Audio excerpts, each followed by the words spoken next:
గంజాయి మొత్తం తెలీదు, మద్యం మొత్తం తెలీదు. కానీ ఈరోజు జనసేన నేత, కీలక నేతగా ఉన్నటువంటి నేతని ఈరోజు పూర్తిగా దాడి చేసినటువంటి పరిస్థితి కనిపిస్తూ ఉన్నది. జనసేన నేత పట్టణ పరిధిలో చూసుకుంటే ఒక కీలకమైనటువంటి నేతగా చెప్పొచ్చు. ఎందుకంటే నియోజకవర్గంలో కూడా జిఎస్ఎల్ మెడికల్ ఇన్స్టిట్యూషన్స్ మరియు కిమ్యూ ఇంటర్నేషనల్ యూనివర్సిటీ భాగస్వామ్యంతో ఇండియన్ అలైన్డ్ ఎంబీబీఎస్ కోర్స్ అడ్మిషన్లు అందిస్తోంది నియో. ఒక కీలకంగా వ్యవహరిస్తుంటారు గురాణ ఆయిలు. అయితే ఈయన అసలు ఏం జరిగింది ఏంటి మనతో పాటు మాట్లాడడానికి అయితే ఉన్నారు. ఒకసారి సార్ చెప్పగలరా, మీరు మాట్లాడగలరా, ఫ్రీగా ఉన్నారా, పర్లేదా? ఓకే సార్, చెప్పండి ఏం జరిగింది అసలు, ఎవరు ఏంటి మీ మీద ఇలాగా విచక్షణ రహితంగా దాడి చేశారు, అసలు ఏం జరిగింది? మధ్యాహ్నం 3 ఆ టైంకి ఇంట్లో మేము రెస్ట్ తీసుకుంటుంటే ఒక ఫ్యామిలీని ఎవరో మరి నేను అనుకోవడం ప్రేరేపించి పంపించారు అనుకుంటున్నాను. రావడం మా ఇంటికి వచ్చి మా అమ్మని మా ఆవిడ్ని నానా దుర్భాషలో ఆడడం జరిగింది. అంటే చెప్పలేని భాషలో తిట్టున్నారు. నేను మేడ నుంచి కిందకు వచ్చి మా ఇంటి గుమ్మ ముందు మీరు దేనికి వచ్చి గొడవ ఆడుతున్నారు, తిడుతున్నారని చెప్పి నేను ఆ అబ్బాయిని వారించి తోయడం జరిగింది. అంతే పక్క నుంచి వాళ్ళ తమ్ముడు రావడం నా మీద చేసుకోవడం, వాళ్ళ అమ్మ నన్ను పుష్ చేసి కిందకి తోసి నా పేక మీద కాల్ వేయడానికి ట్రై చేయడం. ఈలోపు అక్కడ ఆడవాళ్ళు కూడా ఉన్నారు, వాళ్ళు కూడా చాలామంది వచ్చి ఆపడానికి ప్రయత్నాలు చేయడం, ఇవన్నీ జరిగాయి. నేను వాళ్ళందరినీ తోసుకొని మళ్ళీ లేచేసరికి నాకు రక్తం ఎక్కువ కారిపోతుంతో వీళ్ళు భయపడి నన్ను లోపలికి ఇంట్లోకి తీసుకొని వచ్చేసారు. ఈలోపు వాళ్ళు వెళ్ళిపోయారు. ఆపడానికి వచ్చిన మా ఇంట్లో మా అమ్మ కేర్ టేకర్ ఉంటే ఆవిడ మీద కూడా చేసుకోవడం ఆ కుర్రాడు కొట్టడం జరిగింది. ఏం జరుగుతున్నది, ఇటు వెళ్తున్నదో సమాజం అర్థం కావడం లేదు. ఎవరో రెచ్చగొట్టడం, లేకపోతే ఆ అబ్బాయి మత్తులో ఉన్నాడు. అది ఏ మత్తులో ఉన్నాడో కరెక్ట్ తెలియదు. తాగిన మత్తులో ఉన్నాడా లేకపోతే గంజాయి మత్తులో ఉన్నాడా తెలియదు. ఎందుకంటే గంజాయి కేసులో ఇంతకుముందు గతంలో ఆ అబ్బాయి కేసు నమోదవ్వడం, ప్రస్తుతం బెయిల్ మీద ఉన్నాడని తెలుస్తుంది అన్నమాట. చిన్నశ్రీను గారి దగ్గర ఉండేవాడు గతంలోనే. ఈ విషయం తెలిసిన తర్వాత బహుశా పక్కన పెట్టినట్టున్నారు. అంటే ఇది చిన్నశ్రీను దగ్గర అంటే ఆయన వైసీపీ నేత, ఈ ఇక్కడ సంబంధించిన వ్యక్తి కూడా వైసీపీ నేతగా భావించవచ్చు. వైసీపీ వాళ్ళతో తిరిగే కుర్రోళ్ళే. ఇప్పుడు అక్కడ మా టెంపుల్ దగ్గర ఒక వైసీపీ కార్యాలయం ఉంది. ఆ వైసీపీ కార్యాలయంలోనే ఎప్పుడు నిత్యం తాగడాలు, అవి ఎవరి మీద అయితే పడదో వాళ్ళకి తాగించడాలు, వాళ్ళని తిట్టించడాలు, ఇదే కార్యక్రమం జరుగుతుంది. మా మీదకి ఇప్పుడు రాలేదు, మా దగ్గరికి ఎవరు వచ్చి కంప్లైంట్ చేయలేదని మేము పెద్ద పట్టించుకోలేదు. ఇప్పుడు లాస్ట్కి మా మీదకే తిరిగి ఇది, అంటే మా మిస్సెస్ కొంచెం ఈ మధ్యన పొలిటికల్గా తిరుగుతున్నది కాబట్టి బహుశా ఆ కారణాలతోటి ఆపడానికి చేసిన ప్రయత్నం ఏమో అని అనుకుంటున్నాం. అంటే జనసేన వాళ్ళ మీద దాడి చేస్తే భయపెడదామనేసి ప్రయత్నం చేస్తున్నారేమో అని అనుకుంటున్నాం. అంటే ఇప్పుడు రానున్న రోజుల్లో ఎన్నికలకి ఆల్రెడీ సమరం మోగుతూ ఉంది ఈ స్థానిక ఎన్నికలకు సంబంధించి. ఈ నేపథ్యంలో ఎటువంటి దాడులు జరుగుతున్నాయేమో అనుకోవచ్చా? అంటే ఈ లెక్క ప్రకారం చూస్తే రాబోయే ఎన్నికలు చాలా కీలకం. పోలీసులకి చాలా ఎక్కువ పని పట్టేటట్టు ఉంది. ప్రభుత్వం కూడా దానికి తగ్గట్టు చర్యలు తీసుకొని ఎక్కడికక్కడ సరైన నిర్ణయాలు తీసుకుంటే ఎక్కడ ఏ అవాంఛనీయ సంఘటనలు జరగవనేది నా నమ్మకం. అంటే ఈ మత్తు పదార్థాలు తీసుకొని దాడి చేశారంటారు, ఉద్దేశపూర్వకంగా దాడి చేశారంటారు? అంటే మత్తు పదార్థాలు తీసుకుని దాడి చేశారని అనుకుంటున్నాను. ఎందుకంటే తాగి లేనప్పుడు వాళ్ళు ఎవరు వచ్చి మా ముందు మాట్లాడే పరిస్థితి ఉండదు, తలదించుకుని వెళ్ళిపోతారు.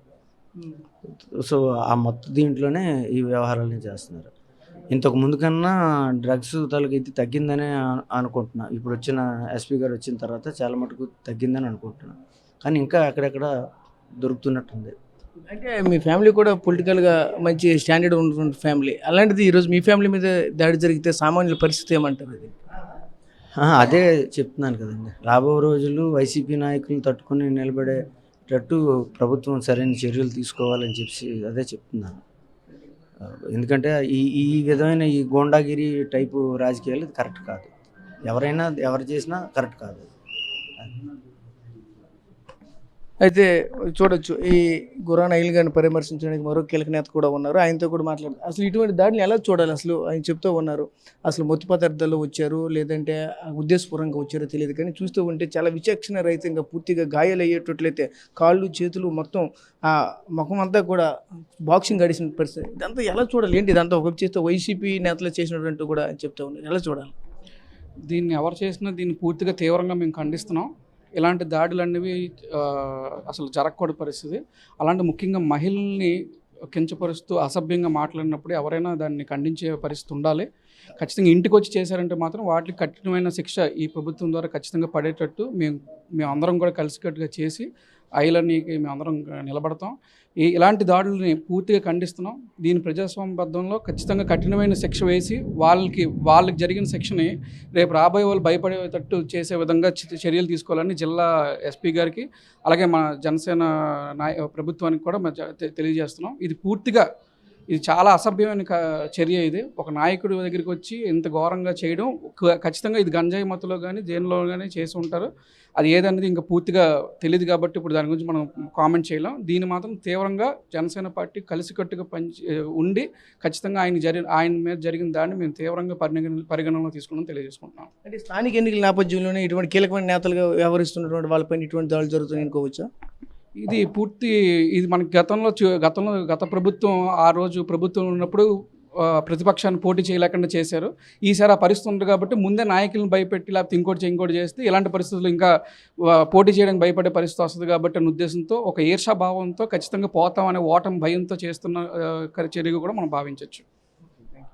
సో చూసాం కదా, ఒకటే చెప్తున్నాం. ముఖ్యంగా చూసుకుంటే గురాణ ఐలే అనేది గురాణ ఫ్యామిలీ అనేది ఈరోజు విజయనగరంలో కీలకంగా ఉంటుంది. అంటే రాజకీయంగా చూసుకుంటే గురాణ సాధురావు గారి యొక్క ఫ్యామిలీ. గురాణ సాధురావు అంటే గతంలో పొలిటికల్ లీడర్గా వ్యవహరించే వాళ్ళ ఫ్యామిలీ పైన ఈరోజు దాడి చేయడం అయితే ఈరోజు తీవ్రంగా ఖండిస్తున్న పరిస్థితి కనిపిస్తుంది. ఈరోజు నాయకులకే భద్రత లేనప్పుడు ఇక్కడ స్థానికంగా ఉన్నటువంటి ప్రజలకు ఎటువంటి భద్రత ఇస్తారు? రానున్న రోజుల్లో రానున్న ఎన్నికలకైతే ఈరోజు సమరం అయితే ఒకవైపు మోగుతున్న నేపథ్యం అయితే ఉంది. ఈ క్రమంలో ఇటువంటి దాడులు జరుగుతున్నాయంటూ మరొక వైపుతో అనుమానాలు అయితే వ్యక్తం చేస్తూ ఉన్నారు. అయితే ఒక పక్క చూస్తూ ఉంటే అక్కడ స్థానికంగా ఉన్నటువంటి కొంతమంది కురకారులు కూడా స్థానికంగా ఉన్నటువంటి వైసీపీ లీడర్లు వెనక అయితే పనిచేసేవాళ్ళు, వాళ్ళు అయితే ఈ పని చేసినటువంటి పరిస్థితి ఉంది. అయితే దీన్ని వైసీపీ వాళ్ళు స్థానికంగా చేశారా లేదంటే ఇది ఏమైనా సరే గంజాయి మొత్తులు లేదా ఉద్దేశపూర్వకంగా చేశారనేది పూర్తి వివరాలు పోలీసుల దర్యాప్తు తెలియనుందంటూ కూడా చెప్తా ఉన్నారు. దీనిపైన ప్రభుత్వం అయితే దీనికి సంబంధించి ఎటువంటి విధంగా తీసుకుంటే చూడాలి. ముఖ్యంగా ఈరోజు జనసేన నేత పైన దాడి జరిగిందని చెప్పాలి. ఇక్కడ నగరంలో కీలకమైనటువంటి వ్యక్తి ఈయనపైన దాడి జరిగితే నగరంలో పట్టణ ప్రజల్లో ఉన్నటువంటి పరిస్థితులు ఏంటని కూడా